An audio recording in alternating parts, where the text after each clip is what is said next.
Bismillahirrahmanirrahim. Assalamualaikum warahmatullahi wabarakatuh. Alhamdulillah, nahmaduhu wa nusalli ala nabiyil karim wa ala alihi wa sahbihi wa man ihtada bi ta'alimihi wa istanna bi sunnatihi wa jahada jihadahu wa iqtada atharahu ila yaumiddin. Qala rabbi shrah li sadri wa yassir li amri wahlul 'uqdatam min lisani yafqahu qawli wa la hawla wa la quwwata illa billah al-'aliyyil 'azim. Qala ta'ala fi kitabihil 'aziz, a'udzu billahi minasy syaithanir rajim. Wa man ya'mal mithqala dzarratin khairan yarah wa man ya'mal mithqala dzarratin syarran yarah. Barang siapa yang membuat kebaikan sekalipun sebesar zarah, maka dia akan menyaksikan kebaikan itu. Dan barang siapa yang membuat kejahatan sekalipun sekecil zarah, dia akan menyaksikan kejahatan tersebut. Dan mengurusi seterusnya sidang jamaah muslimin dan muslimat, mudah-mudahan dirahmati Allah Subhanahu wa taala. Alhamdulillah, pertamanya syukur kepada Allah Subhanahu wa taala. Allah Ta'ala masih lagi memberikan kesempatan, ruang waktu kepada kita untuk kita terus mengecapi kenikmatan berada dalam bulan Ramadan al-Mubarak. Tuan-tuan yang dikasihi sekalian, kita berada pada penghujung Ramadan, hari ini hari yang ke-25. Maka di antara tuntutan besar untuk kita laksanakan di penghujung Ramadan adalah muhasabah. Perkataan muhasabah itu diambil daripada perkataan hisab, hitungan. Menghitung semula perjalanan kita sepanjang 25 hari Ramadan. Adakah natijah yang didambakan ketika awal kita masuk Ramadan dulu kita dah capai atau macam mana? Kata ulama, di antara faedah kita bermuhasabah itu ada dua perkara. Kita dituntut untuk bermuhasabah, sentiasa bermuhasabah. Sebab tu orang sebut kepada kita, hasibu qabla an tuhasabu. Hisablah diri kamu sebelum kamu dihisab di hadapan Allah. Tujuan kita bermuhasabah ini adalah, yang pertama, supaya kita boleh memperbetulkan dosa kesalahan kita. Itu tujuan muhasabah. Kita buat salah, kita ni manusia mesti salah, mesti silap. Mana ada manusia yang sempurna dan tak silap, mesti silap. Maka bila dia muhasabah, dia sedar bahawa dia ada buat silap, dia akan cuba memperbetulkan kesilapan, dia cuba akan lari daripada segala dosa kesalahan. Seorang tokoh ulama namanya Muhammad bin Wasi rahimahullah, Muhammad bin Wasi kata, di antara kata-katanya, "Law kana lidzunubi rih ma qadara ahadun an yuqarriba ilayya." Kalaulah dosa itu ada bau, dosa ni ada bau, maka tak ada seorang pun yang akan dekat dengan aku. Kalau kata kita buat salah, ada bau, musuh kawan, nescaya tak ada orang yang akan dekat dengan kita, kerana semua kita berdosa. Demikian tujuan muhasabah adalah untuk menyedarkan diri kita terhadap dosa kesalahan yang kita buat. Kita nak kena berbetul, kita nak kena balik ke arah jalan yang diajar oleh Allah Subhanahu wa taala. Dia bukan kata hidup ni orang yang ustaz dan kita kata tak ada dosa. Tak, semua manusia ada dosa. Kerana tabiat manusia itu lupa, mesti dia melakukan dosa. Di situlah perlunya kepada muhasabah untuk memperbetulkan dosa kesalahan. Yang kedua, kata ulama, tujuan kita bermuhasabah untuk kita lebih mengenal akan hak Allah Subhanahu wa taala. Kerana orang yang tidak mengenal hak Allah, maka ibadahnya menjadi sia-sia. Sekalipun ibadahnya mungkin berguna, tapi sangat sikit keuntungan apabila dia tidak mengenal hak Allah Subhanahu wa taala. Daripada muhasabah, dia akan tahu ini benda yang patut dia tunai, kerana ia merupakan tanggungjawab dia kepada Allah Subhanahu wa taala. Jadi insya-Allah petang ini tajuk yang kita nak bincangkan tentang muhasabah Ramadan. Perjalanan Ramadan kita tahun ini bagaimana? Bila duduk di hujung Ramadan, manusia terbahagi kepada dua golongan. Golongan pertama, golongan yang sedih apabila Ramadan nak meninggalkannya. Sedih sebab Ramadan akan pergi. Boleh jadi tahun depan dia jumpa, boleh dia tak jumpa. Sedih sebab Ramadan ini meninggalkan kita kerana nilai yang terdapat dalam Ramadan cukup banyak. Pintu surga dibukakan, pintu neraka ditutup, syaitan dibelenggu. Itu nilai-nilai Ramadan. Dan nilai itu akan pergi. Mana sedih? Sedih sebab dalam bulan Ramadan, bulan yang dimustajabkan doa, dia akan pergi. Sedih sebab bulan Ramadan, bulan yang diampunkan dosa, dia akan pergi. Maka orang yang beriman bila di penghujung Ramadan ini, dia cukup sedih sebab dia rasa dalam diri dia, kata inilah Ramadan yang terakhir. Ada pun satu lagi kelompok manusia bila nak habis Ramadan, dia seronok sebab dia duk hitung hari. Oh, tak lama lah, 4 hari, 3 hari dia nak bayar. Dan lebih daripada itu dia faham bila keluar daripada Ramadan, dia boleh kembali kepada tabiat asal untuk buat dosa dan sebagainya. Ini kelompok yang rugi. Dengan catatan, raya bukanlah satu benda yang salah. Bahkan raya itu syariat. Raya itu sendiri syariat, tak salah. Kalau kita tak mau raya, tak boleh. Sebab agama suruh raya, dia merupakan syariat. Tetapi berpada-pada pada menyambut dan persiapan menyambut hari raya itu. Sebab itu saya sebut pagi tadi kuliah tazkirah di Masjid Muttaqin. Kalaulah di penghujung Ramadan ini 10 hari terakhir hanya diperuntukkan untuk memikirkan tentang persiapan raya, maknanya orang itu menghadapi krisis nilai. Bukan salah untuk buat persiapan, bahkan kena buat persiapan, siapa ada sebab. Tapi kalau 10 hari terakhir ni difokuskan ke arah itu saja, maknanya orang tersebut sedang menghadapi krisis nilai. Dia tak tahu nak beza mana perkara yang dia akan bawa sebagai bekalan, mana perkara yang dia akan tinggal. InsyaAllah tuan-tuan, tujuan kita muhasabah pada petang ini untuk kita masuk dalam kelompok yang pertama, iaitulah kita perlu ada rasa sedih apabila Ramadan berlalu meninggalkan kita. Tuan-tuan yang dikasihi dan dirahmati Allah, ketika kita nak sambut Ramadan dulu, diperingatkan kepada kita tentang apa yang perlu kita buat dalam Ramadan. Banyak benar. Apa yang perlu kita buat, apa yang perlu kita cari, apa yang perlu kita kejar, diperingatkan sejak daripada awal Ramadan, bahkan daripada sebelum Ramadan. Kemudian sampai hari ini pun diperingatkan. Kami saya nak sebut beberapa benda sebagai bahan muhasabah. Adakah sasaran kita itu telah tercapai? Dalam Ramadan kita diminta untuk mencari beberapa benda. Yang pertama yang perlu kita cari dalam Ramadan, yang hari ini kita masing-masing cek diri kita, dapat tak lagi benar, iaitulah rahmat daripada Allah Subhanahu wa taala.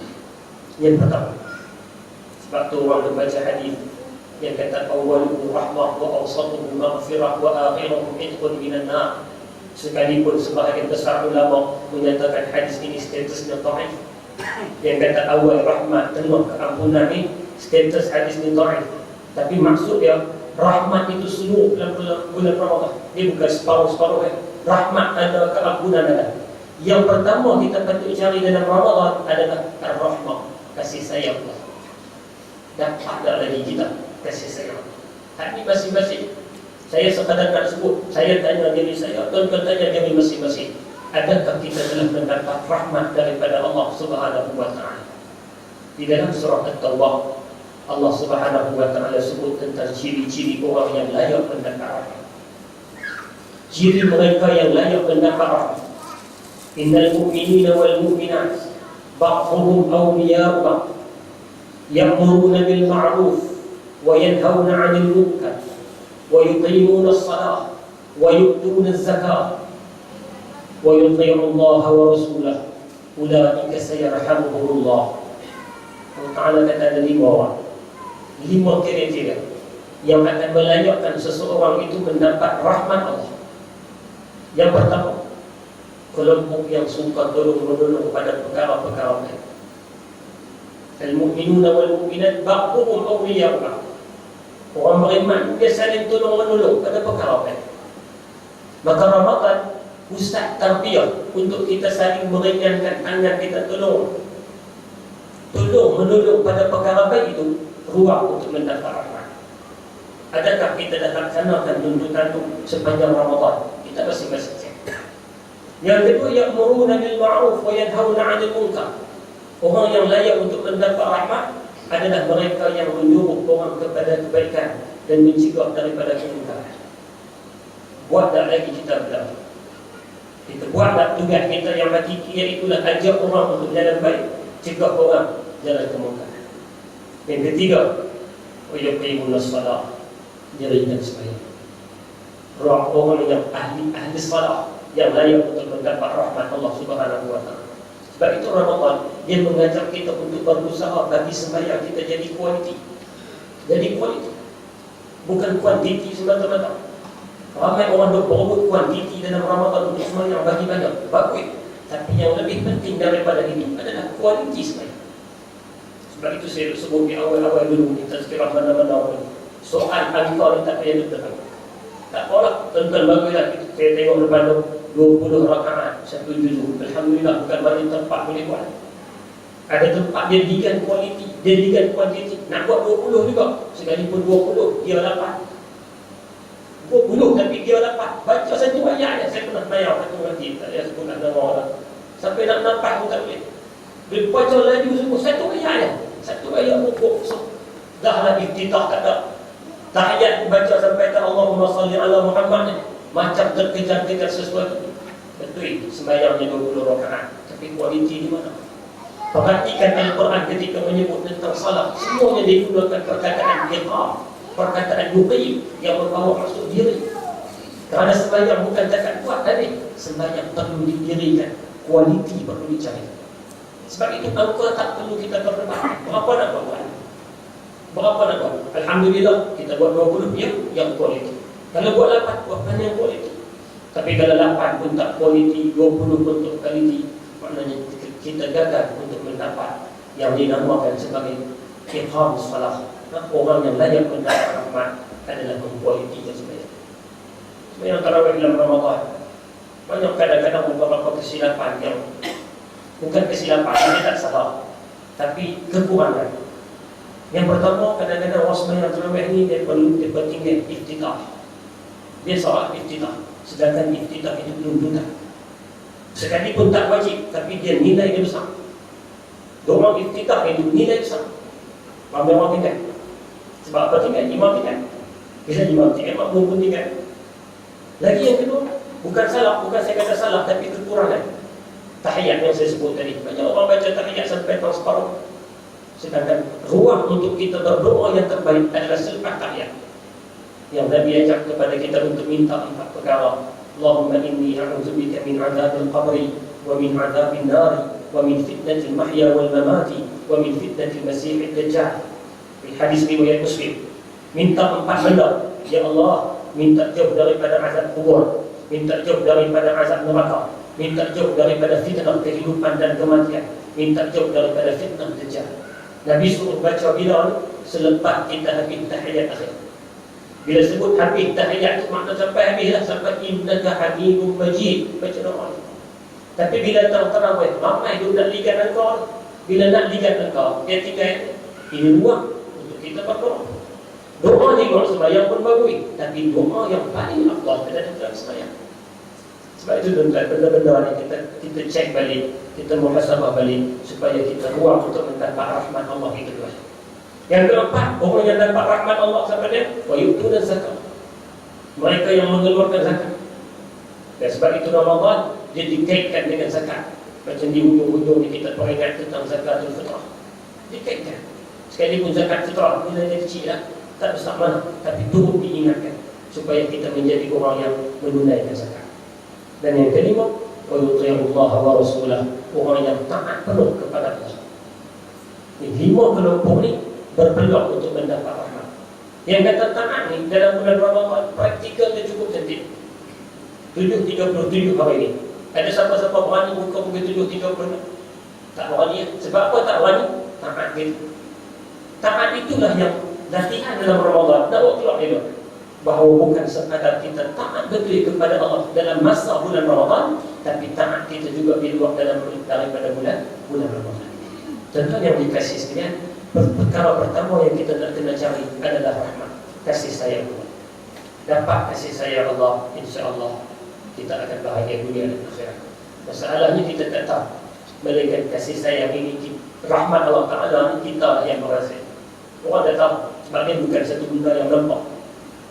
Berkat bukan benda yang nampak, benda yang rahsia yang tak tahu orang tu dapat, dia rasa.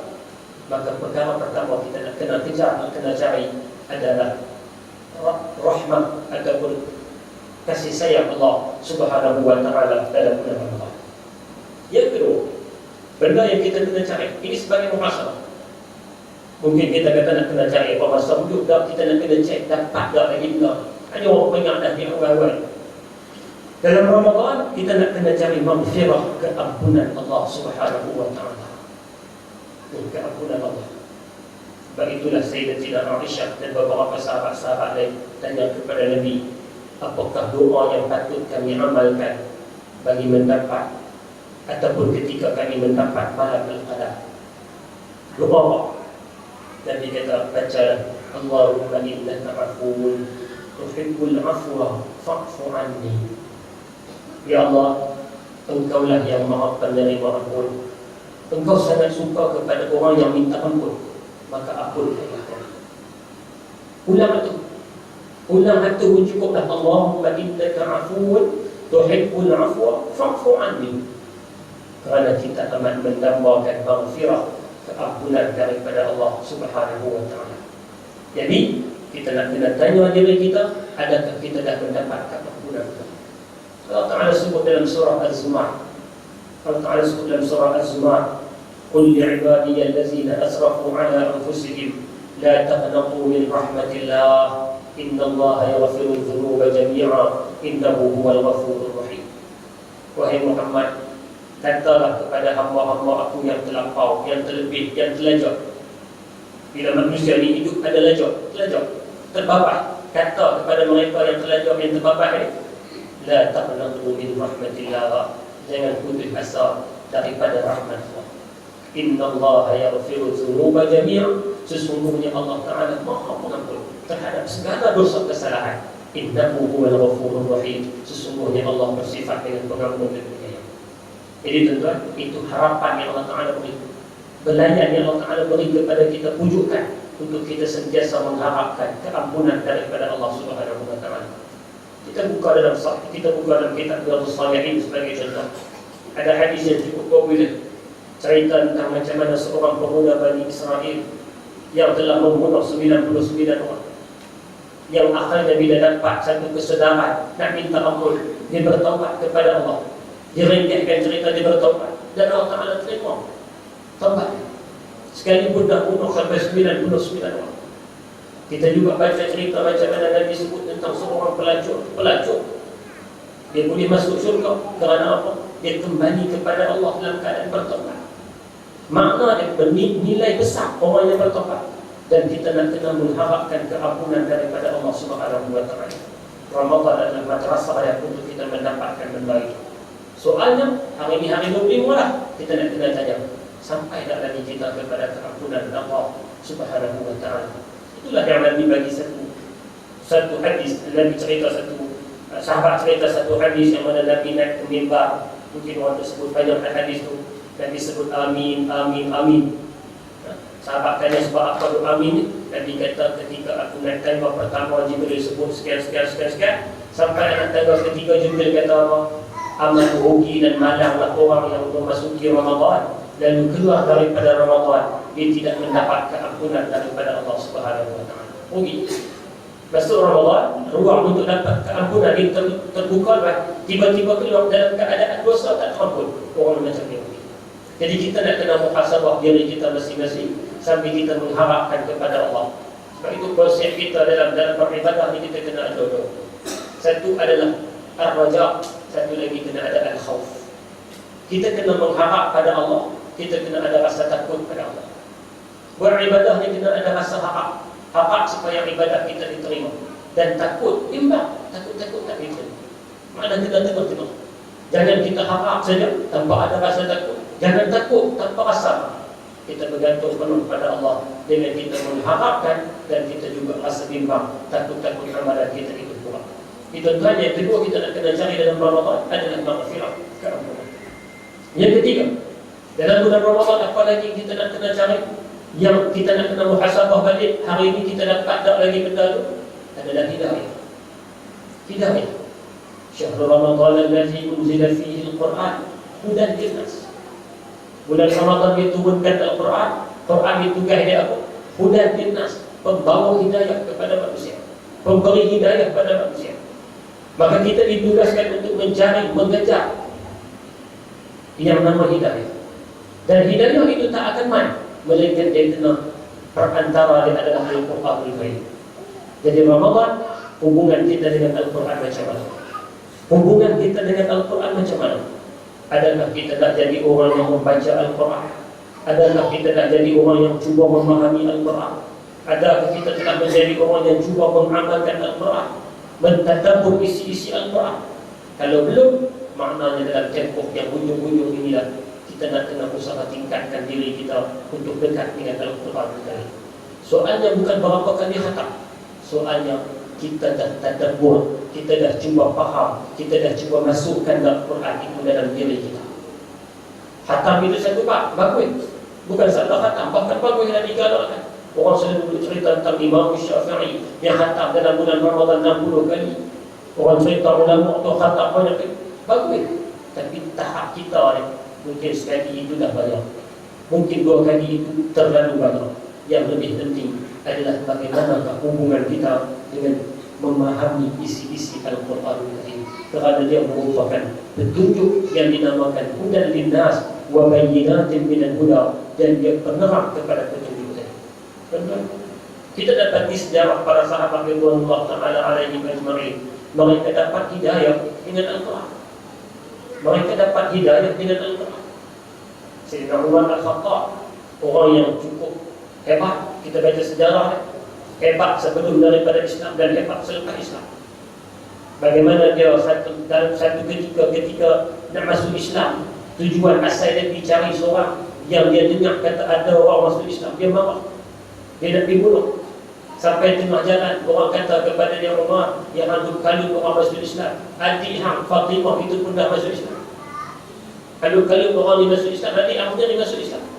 Umar pun bergegas ke rumah adik dia Fatimah. Bila sampai di rumah adik dia Fatimah binti Al-Khattab, tiba-tiba dengar adik dia baca Quran.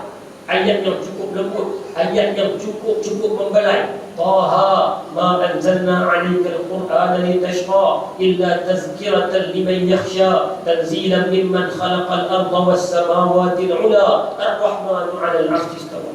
Ayat cukup lembut. Taha, tidak kami turunkan Quran itu untuk menyusahkan manusia. Sebaliknya kami turunkan itu sebagai peringatan untuk orang yang nak ambil tekun. Turun daripada Tuhan yang Maha Penyayang, yang bersemayam di atas arasy. Ayat itulah yang mengetuk pintu hati Umar, hidayah masuk. Makna dari hidayah, dia tak akan main saja-saja, melainkan guna perantaraan Al-Quran. Tugas kita nak kena cari hidayah tu. Dan kita dah dapat hidayah di iman, kita dah jadi orang beriman, alhamdulillah. Kemudian kita nak kena cari pula petunjuk taufik hidayah untuk menjadi orang yang muslim, mukmin yang sejati. Beramal dengan amalan yang diajar oleh Nabi, beramal pula mengikut sunnah yang diajar oleh Nabi. Dalam hati pula dapat hidayah yang namanya ikhlas dan sebagainya. Hidayah itu yang perlu kita cari. Kerana hidayah ni dia banyak peringkat. Ada sebahagian ulama kata hidayah ni dia mula dengan hidayah i'tiqadiyah, hidayah akidah yang kita dapat. Akidah kita ni jelas, alhamdulillah, beriman kepada Allah, tahu kata Nabi, yakin kata Nabi Muhammad itu pesuruh Allah. Itu hidayah yang tepat. Lepas daripada hidayah yang tepat, dia main pula hidayah cara hidup. Terimalah Islam sebagai cara hidup. Hidayah itu kita terima, alhamdulillah. Lepas daripada itu dia main pula hidayah amaliyah. Dalam perbuatan kita buat cara hidup kita ni, ikutlah yang ditetapkan oleh Nabi, ataupun kita reka sendiri. Kita Islam lah, tapi dalam pengamalan kita buat cara hidup kita ni yang diajar oleh Nabi, ataupun kita reka sendiri. Ibadah kita, kata ulama, ibadah kita nak jadi lengkap kena ada 2 syarat. Syarat pertama kena ikhlas, syarat kedua kena ittiba', ikut Nabi. Bukan boleh reka ibadah kena ada panduan daripada Nabi. Kita buat dah ada. Mana kalau kita buat, mana kita dapat hidayah amaliyah. Yang keempat, hidayah jiwa. Dah buat dah amalan, dah ikut dah Nabi, adakah kita ikhlas? Adakah kita tak ada sifat-sifat raya apa semua? Itulah yang kata hidayah kita. Jadi hidayah ni benda yang kita kena cari. Sebab itu dalam Al-Quran Allah Subhanahu wa ta'ala ulang sebanyak 171 kali perkataan hidayah. 171 kali perkataan yang membawa maksud hidayah. Banyak. Nak bagi tahu kata apa? Nak bagi tahu kita kena bersungguh-sungguh dalam mencari hidayah. Sebab orang yang tak dapat hidayah, dia akan dapat lawan kepada hidayah. Lawan kepada hidayah nama dia dalalah, kesesatan. Bila tak dapat hidayah, sesat. Bila sesat, nantinya adalah neraka Allah Subhanahu wa taala yang dia kita tak mahu. Ini tuan-tuan yang dikasihi dan dirahmati Allah Subhanahu wa taala. Yang pertama kita sebut tadi rahmat. Kita nak kena cari rahmat dalam bulan Ramadan. Yang kedua, kita nak kena cari keampunan daripada Allah Subhanahu wa taala. Yang ketiga, kita nak kena memburu apa yang dinamakan sebagai hidayah.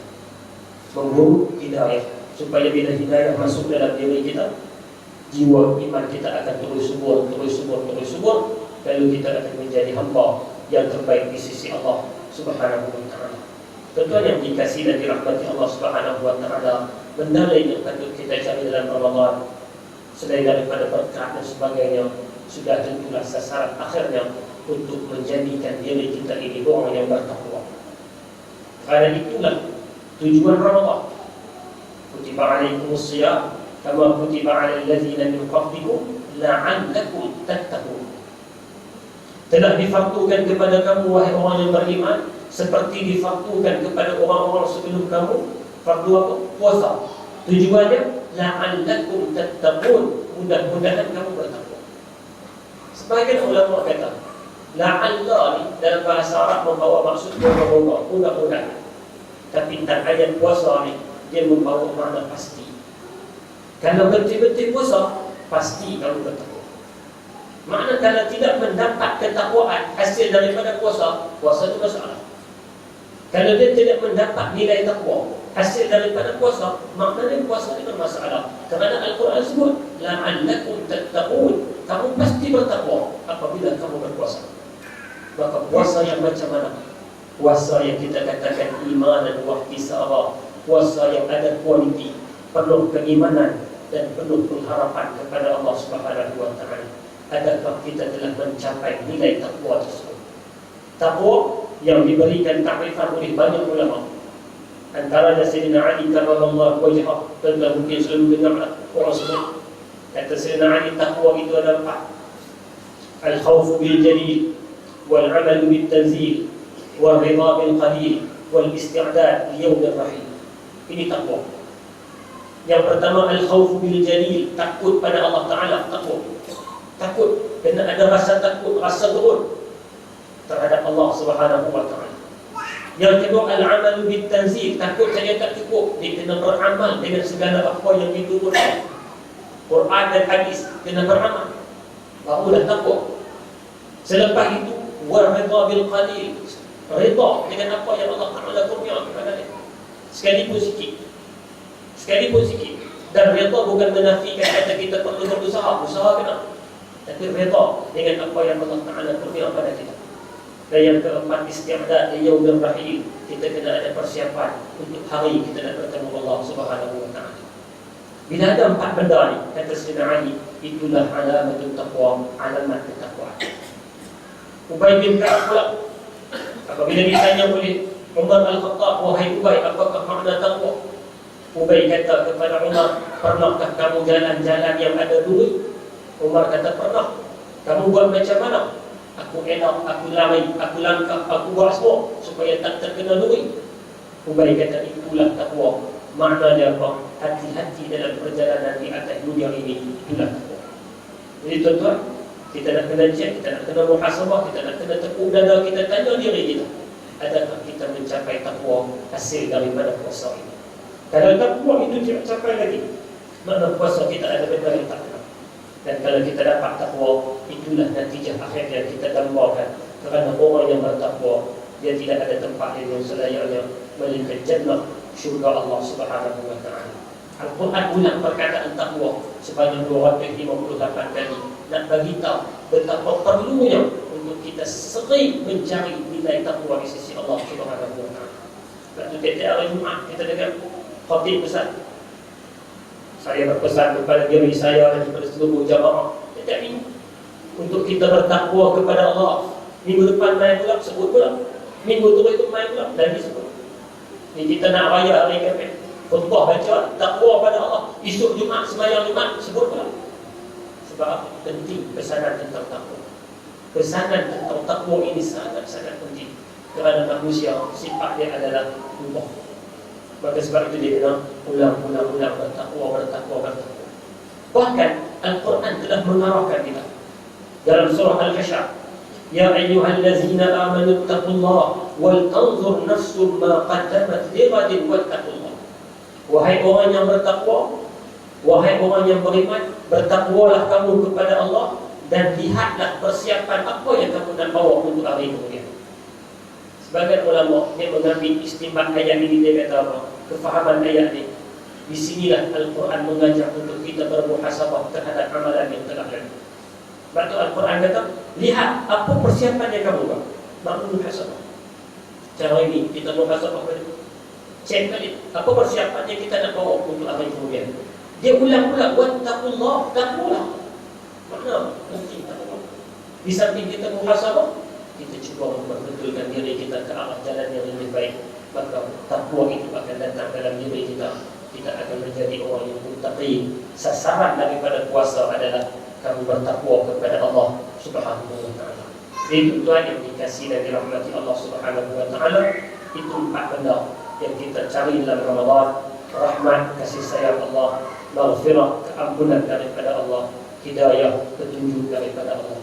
Bila mana kita dapat 3 benda ini, insya-Allah muttaqi, kita akan jadi orang yang bertakwa kepada Allah. Bukan takat sembahyang menjadi muttaqi, tapi jadi orang yang bertakwa.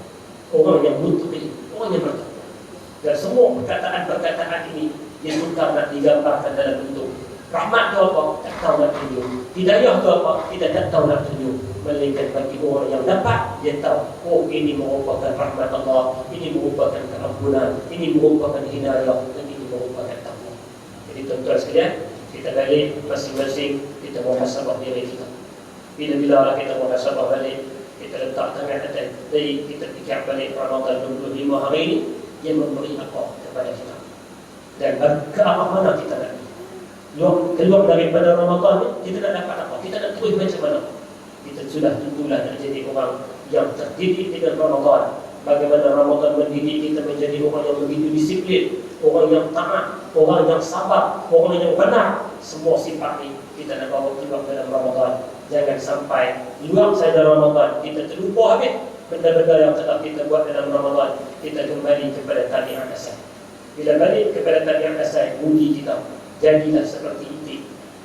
Itik ni tuan-tuan, dia jalan ramai-ramai petang-petang, dia jumpa satu telaga yang dia masuk mandi, dia bersih semua diri dia apa semua dah.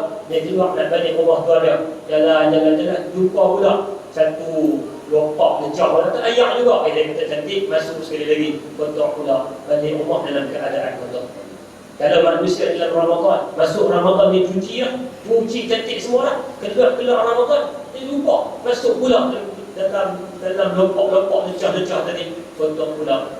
Manusia itu tak lebih daripada itik. Jadi tuan, kita tak mahu jadi itik, kita nak jadi manusia, insya-Allah kita akan mendapat nilai takwa di sisi Allah Subhanahu wa taala yang kita tu minta dan kita dambakan.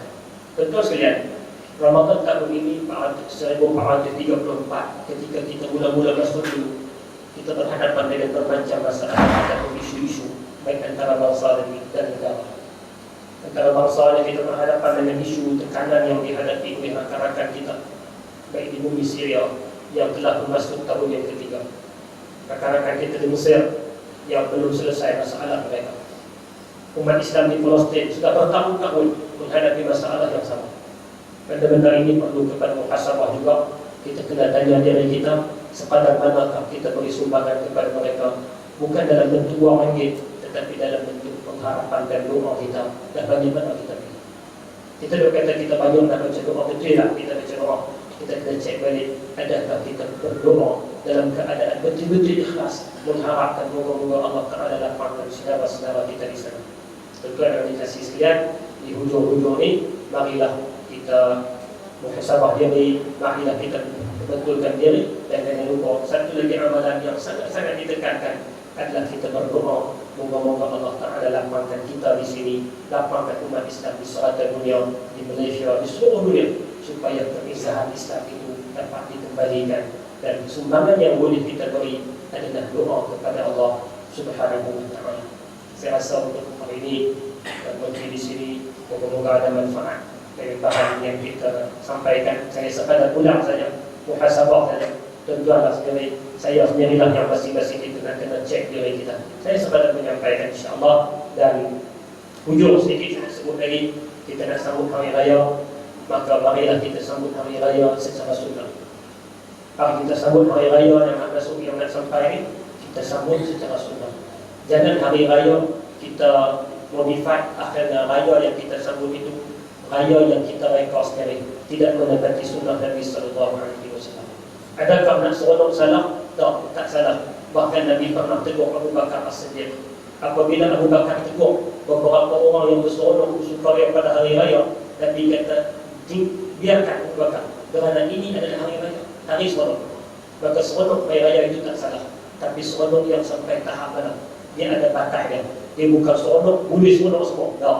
Tapi seronok yang ada batasnya. Seronok yang kita kena jagalah beberapa pergaulan, tahabbub dan sebagainya. Itu kita masing-masing faham. Cuma kita nak sebut yang raya yang kita sebut adalah raya yang menepati sunnah, raya yang selayaknya kita sebut Allahu Akbar, Allahu Akbar, Allahu Akbar. Itu takbir pagi raya itu adalah takbir kemenangan. Takbir kita seronok sebab kita boleh berjuang dalam Ramadan ni, lawan nafsu, lawan syaitan, lawan iblis semua. Kita boleh takbir pada hari tersebut dengan takbir kemenangan. Maka biarlah kita isi Syawal kita dengan penuh adab yang diajar oleh agama dan sunnah yang ditunjukkan oleh Nabi sallallahu alaihi wasallam. Tuan, semoga ada manfaat pertemuan kita. Ujungnya dalam masa 2-3 minit, mari kita berdoa. Moga-moga Allah Taala berikan kelapangan kepada kita baik di dunia dan juga kesejahteraan di akhirat kelak. A'udzubillahi minasyaitonir rajim. Bismillahirrahmanirrahim. Alhamdulillahi rabbil alamin. Wa afdhalus salati wa atamut taslimi ala habibina Muhammad wa ala alihi wa sahbihi ajma'in. اللهم إنا نسألك الجنة وما يقرب إليها من قول وعمل ونية واعتقاد، ونعوذ بك من النار وما يقرب إليها من قول وعمل ونية واعتقاد. اللهم إنا نسألك من الخير كله عاجله وآجله ما علمنا منه وما لم نعلم، ونعوذ بك من الشر كله عاجله وآجله ما علمنا منه وما لم نعلم. اللهم اغفر لنا ذنوبنا ولوالدينا وارحمهم كما ربونا صغارا، ولمشايخنا ولجميع المسلمين والمسلمات برحمتك يا أرحم الراحمين. اللهم أعنا على الصيام والقيام وغض البصر وحفظ اللسان، واجعلنا من عتقائك في شهر رمضان. ربنا هب لنا من أزواجنا وذرياتنا قرة أعين واجعلنا للمتقين إماما. اللهم انصر الإسلام والمسلمين، اللهم أعز الإسلام والمسلمين، اللهم أعزنا بالإسلام وأعز الإسلام بنا. اللهم انصر المجاهدين في كل مكان من مشارق الأرض ومغاربها. اللهم انصر المجاهدين في فلسطين وفي سوريا وفي مصر وفي كل مكان من مشارق الأرض ومغاربها. اللهم افتح لنا فتحا قريبا ونصرا مؤزرا برحمتك يا أرحم الراحمين. اللهم ردنا إلى دينك ردا جميلا. اللهم أصلح شبابنا وفتياتنا برحمتك يا أرحم الراحمين. ربنا لا تزغ قلوبنا بعد إذ هديتنا وهب لنا من لدنك رحمة إنك أنت الوهاب. ربنا آتنا في الدنيا حسنة وفي الآخرة حسنة وقنا عذاب النار. وصلى الله على نبينا محمد وعلى آله وصحبه وبارك وسلم. دعواهم فيها سبحانك اللهم وتحيتهم فيها سلام، وآخر دعوانا عن الحمد لله رب العالمين. Moga-moga ada manfaat pertemuan kita pada petang ini, yang baik daripada Allah Subhanahu wa taala, yang terkurang tersalah tersilap daripada kalimat saya sendiri. Saya mohon ampun daripada Allah, mohon maaf daripada tuan-tuan sekalian. Qul qawli hadza wa astaghfirullahal azim li wa lakum. Assalamualaikum warahmatullahi wabarakatuh.